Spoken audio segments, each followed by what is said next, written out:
Асу Алмабаевтың сұмдық жеңісі, Йен Гэридің жекпе-жек алдындағы Шавкатқа деген құрметі және өкінішке орай Бекзаттың әдемі жекпе-жек өткізсе де жеңіліс тапқаны.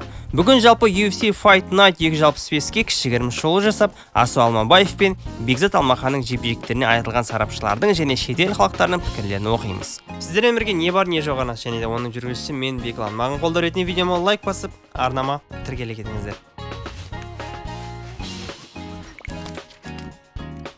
Алдымен UFC Fight Night 265 қалай өтті? Әдетте белбеу тігілмеген кештерге көбісі назар аудара бермейді. Себебі белбеу тігілгендей аты шулы кісілер мұнда аздау болады. Алайда дәл осы кеште аты шулының барлық болған секілді, тек белбеу ғана жоқ. Барлық 14 жекпе-жек туралы айтпаймын, тек өзіме қызған және аты шулыларды ғана қозғап өтемін. Өзіміздің батырлардан бастамай шетелден бастайық. 9 жекпе-жек Кёдзи Харигутимен бізге аттаныс Тагир Уламбеков арасында болды. Осының алдында бұл ресейлік азамат Азат Мақсуммен шығып жеңген болатын. Көпшілік әділ емес деп айтып еді сол кезде. Бірақ объектив түрде көрген адам ретінде үлкен басымдық болмаса да, аз басымдық көрсетіп Тагир сол кезде жеңді деп ойлаймын. Мойындай білу керек. Ал осы жылы бұл жігіт жапондыққа еш нәрсе істей алмай қалды. Салмақ өлшеу рәсімінде түрінің бозарып тұрғанын да көрдік. Салмақ қуу оңай емес. Әбден соққыға жыққан соң, жапондық 3-ші раундта қылқындыру әдісімен жекпе-жекті тоқтатты. Ислам Мақашевтың өзі жекпе-жектен соң салмақ қуу өте ауыр болды. Өзінің күшінің 50%-ын ғана көрсете білді деп айтты. Расымен де Тагир 1-ші раундтан емес, 7-ші раундтан бастағандай сезім болды. 11-ші жекпе-жек Мықтыбек Оралбай мен норвегиялық Джек Хермансон арасында болды. Қырғыз бауырымыз 1-ші раундта құлақтан ұрып талдырып тастады. Ары қарай ұрудың да қажет жоқ еді. Бірақ өзін тоқтата алмай қалғанын байқадық. Бәлкім соққым жөн тимеді деп ойлаған шығар. Біз де солай ойладық. Тіпті желді келісіп алған жекпе-жек деп шулағандар да бар. Мұнымен Мықтыбек түгілі талып жатқан Джектің өзі келіспес. 12-ші жекпе-жек швейцариялық күрт қаны араласқан Волкан Оздемир мен ақш елдің азаматы Алонзо Минифилдпен шықты. Басталғаны сол еді, Волкан ауыр соққылармен құлатып тастады. Бұл кісі кезінде Дэниел Кариме мен Магомед Анкалаевпен де шығып жеңіліс тапқан екен. 13-ші жекпе-жек ирландиялық Йен Гэри мен палестиналық Белал Мухаммед арасында болды. Бірі Шавкаттан ауыр жекпе-жек аясында жеңіліс тапса, екінші жарақатына байланысты жекпе-жектен бас тартқан еді. Октагонға шығар алдын Йен Шавкатты көріп амандасып құрмет көрсетті. Екі жауынгер арасында жекпе-жек тең болды деуге келетін шығар. Екеуі де жеңіске ұмтылып тұр. Алайда сәл аз ғана басымдықпен Йен Гэри жеңімпаз атанды. Белалдан аса мықты болды дей алмаймын. Оның үстіне төбелес барысында 2 рет саусағы Белалдың көзіне кіріп үлгерді. Осы сәтке біреу ақ Джонс деп пікір қалдырыпты. Оқығанда бір жымыйдым. Ең қызығы, Белал енді күресімен жыға алмады. Қай кезде болмасын Йен тұрып кете берді. Жекпе-жектен кейін сұхбатта Йен бірден осы жайтты қозғап кетті. Сенің салмағыңда Шавкат пен Ислам бар кезде сен күресті тоқтата білу керексің деді. Ал енді кештің басты жекпе-жегі армениялық Арман Царукян мен жаңа зеландиялық Дэн Хукер. Дэннен жеңісті көргендер болды ма? Мен көрген жоқпын. Арман аш болып келіп, 2-ші раундта қылқындыру әдісімен жеңіске жетті. Ойлап едім, сол қылқындыру әдіс болмағанда Дэн соққыға жығыла береді ме деп. Себебі жаңа зеландиялықтың түрі өзіне ұқсамай қалды. Осыдан кейін Арманды Илья Топориямен белбеуге қояма десем, келесі белбеуге Джастин Гейджи не Пэдди Пимбл таласатын болды. Әділ ме? Білмеймін. Бәлкім иә, бәлкім жоқ. Қазір Ильяға тойтарыс бере алатын 100% ол Арман, ал Джастин мен Пэддиді Ильяға ыңғайлы қарсылас деп білем. Неге Арманды қоймайды? Біріншіден, ол Исламмен шығатын белбеуге талас жекпе-жек кезінде жарақат алып бас тартқан болатын. 2-3 ай алдын емес, бір күн қалған кезде осындай оқиға орын алған соң, UFC басшылары Арманға сенімсіздікпен қарауы әбден мүмкін. Қаншама адам осы кеш үшін әлемнің түкпір-түкпірінен келуге асығып билет алады. Алайда басы жекпе-жекте басқа адамдардың өнер көрсетуге ыңғайсыз болады екен. Екіншіден, сол күресі мықты Арманды Ильяға қарсы қойдырғысы келмейді. Бұл менің емес, бұл көпшіліктің ойы. Алайда менің ойым, Ильяның да күресі нашар деуге келмейді дер едім. Қаншама күреске жатып алған адамдарды жеңді және өзі күресі арқылы біршама адамдардан озық болды. Енді өзіміздің жерлестердің жекпе-жегіне тоқталайық. 61,2 кг салмақпен жекпе-жекке шығатын ең жеңіл салмақ дивизионының болашағы зор екі батыры айқасқа түсті. Бекзат Алмахан мен Илья Топарияның туған ағасы Александр Топурия. Інісіне қарағанда мансабы ондай жарқын емес. Жалпы осыған дейін 7 жекпе-жек өткізіпті. 6 жеңіс, 1 жеңілісі бар. Ал UFC-дегі екінші жекпе-жек екен. 3-ші раундтың барлығын өзімнің көргенім бойынша айтып шығайын. Бірінші раундта Бекзат бар білгенін көрсете білді. Аяқпен теуіп апперкоттарын да жасап, Александрға соққыларының арқасында қысым жасап тұрды. Алайда қарсылас та осал емес. Соққылар алған сайын октагон ішінде алға бағыттап қысымын еселендіре бастады. Соның салдарынан Бекзат артқа шегініп қарымта шабуылдарды көздеді. Екінші раундта испаниялық қысымымен қоса джептерінде күшейтті. Үшінші раундта Александр Топурия октагонды жаулап алғандай сезім болды. Соңындағы екі ауыр соққысы нокаутқа жібере ме деп қорқып кеттім, бірақ Бекзат оған да шыдап аяқта тұрды. Жеңімпаз Александр. Өкінішті. Өзім спорт шебері болмаған соң үлкен кеңес айтқаным артық болар. Сол үшін алдымен кәсіби мамандарды тыңдап, артынша қарапайым шетел халқының пікірлерін оқиық. Александр Топурия. Бекзат Алмаханның қарсыласы. Оның соққыларын сезіндім. Мықты соққылары бар екенін білгенмін. Шүкір, бүгін мен жақсы қорғана білдім. Әлде ол сол керек соққыны таба алмады ма? Бәрібір ол мықты. Қазақстаннан шыққан нағыз жауынгер. Марсель Дорф, Eurosport Нидерланд журналисті. Бекзат басында жақсы бастады, сенімді жұмыс атқарды. Алайда соңына таман Топурия тым үлкен қысым көрсетті. Ауыр жеңіліс, бірақ жекпе-жек жақсы өтті. Руслан Гумилев, ресейлік спорт журналисті. Топурия жеңісті үздіксіз прессингтің, ауыр соққылардың және қашықтықты жақсы бақыладың арқасында алды. Бекзаттың қозғалысы бұл жолы көмектеспеді. Клинч сәттерінде де Топурияның физикалық қуаты айтарлықтай жоғары болды. Негізгі себеп ол осы тұрақты қысымға бейімделе алмады. Бұл жекпе-жекте жоспарда А да, Б да бар, бірақ екеуі де іске аспады. Ең маңыздысы үмітсіздіктің сезімі жоқ. Бұл бәрі бітті дейтіндей жеңіліс емес. Қалай болғанда да Бекзат әлде көрерменге қызық, жарқын, стилі өткір файтер болып қала береді. UFC-де мұндайды бағалайды. Енді ол динамика қосып, жеңіс жолына қайта оралуы маңызды. Келесі жекпе-жекте әсерлі финиш көрсетсе, Бекзат туралы тағы да шу болатын сөзсіз. Вадим Лопарев, Дартим Муайтай бағыты бойынша бапкер. Топурияда жайғаны дұрыс жоспар болды. Ол сабырмен алға жүріп, қысым жасады. Сол арқылы ол Бекзатты моральдық тұрғыда жұтып қойды.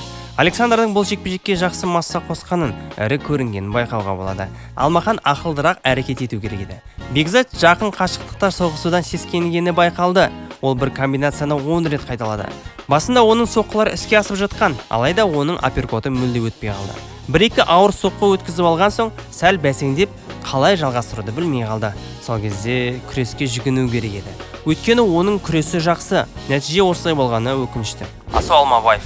Бұл жекпе-жекті көру ауырға соқты. Бекзатты қолдауларыңызды сұраймын. Октагонға шығу үшін үлкен жүрек керек. Біз мұндай деңгейде жайдан-жай төбелесе бермейміз. Өкінішке орай біздің халық қолдаудан гөрі көбірек сынағанды жақсы көреді. Басқа елдерді қараңыздаршы. Бәсекелестік әрбір салмақта бар. Ал біздер болсақ санаулымыз. Соның өзінде сынға ұшыраймыз. Азиз Разыев. Асу Алмабаевтың бұрынғы бапкері. Бірінші раундты өте жақсы өткізді. Бірақ кейін Топурия үнемі прессинг жасап алға жүріп отырды.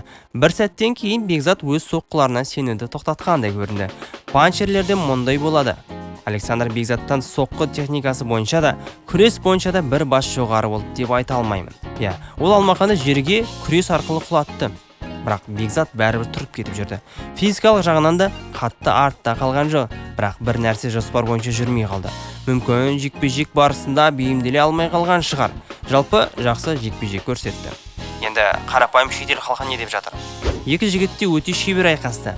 Бекзат жекпе-жек бойы балдырға бағытталған соққысымен Топурияны тұрақты түрде құлатып отырды. Бірақ соған қарамастан Александрдың физикалық қуатына мүлде қарсы тұра алмады.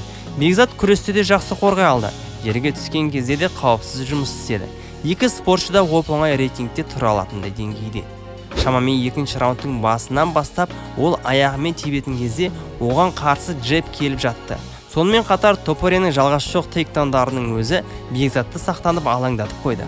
Бекзат мықты, бірақ Александр әдістерді жақсы араластыра біледі. Алмахан бірнеше жыл ішіндегі топ 15 деңгейіндегі файтер болатыны анық, өзін керемет көрсете білді. Александр кей жерлерде сәл жүрексінгендей болды. Әйтсе де дәл сол сәтте інісі болғанда 4 соққыдан тұратын комбинацияны лақтырып жіберетін еді. Бірақ 30-27 есебімен дауласа алмайсың. Алмахан басына жақсы бастады, бірақ кейін Топурия толықтай басымдықты өз қолына алды.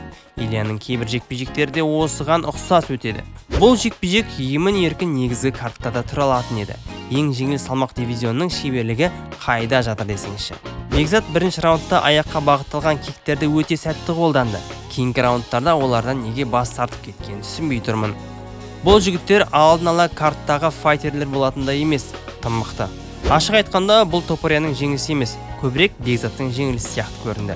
Бекзаттың жеңуге барлық құралдары бар еді. Атлетизмі, техникасы, механикасы керемет, бірақ ол дағдыларын қолданғанда өте дайын еместей көрінді. Бекзат аяққа бағытталған киктердің тек 1-2-ін ғана тигізе алмаған шығар, ал тигізген сәттерде Александрды құлатып жіберіп отырды.